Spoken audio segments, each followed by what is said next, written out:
At some point, you started feeling behind in life. Not because something terrible happened, but because you looked around and felt like everyone else was moving faster. They seemed more accomplished, more stable, more certain. And quietly, a thought appears. I'm late.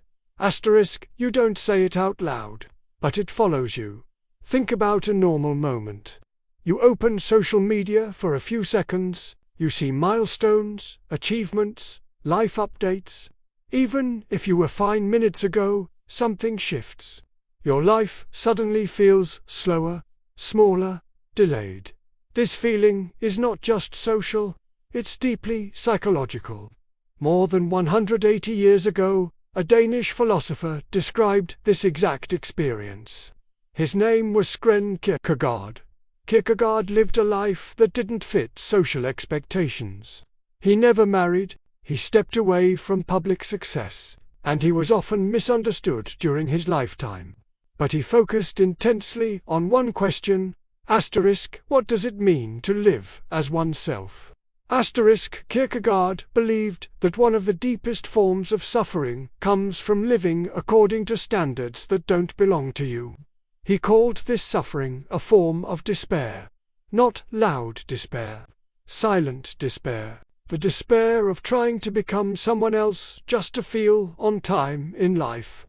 Psychologically, comparison creates this despair. Because you compare your inner confusion with someone else's visible results.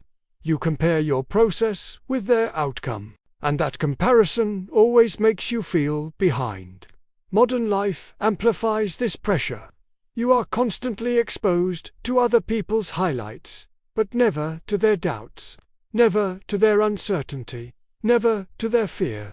So you begin to measure your life by a timeline you never consciously chose.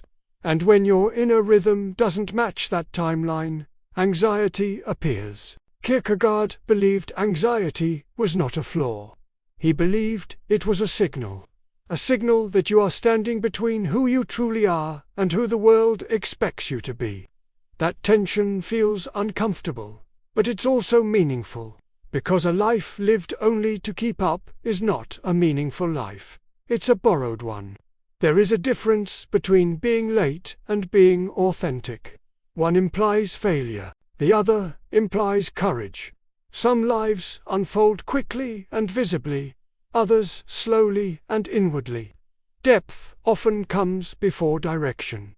Clarity often comes after confusion.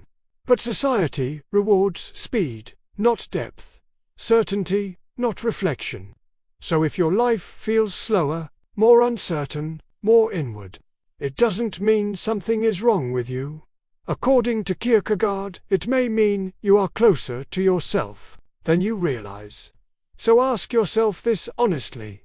Behind compared to whom? And according to which life? Because peace doesn't come from catching up, it comes from becoming yourself. And sometimes, feeling behind is not a failure. It's the beginning of a life lived with depth.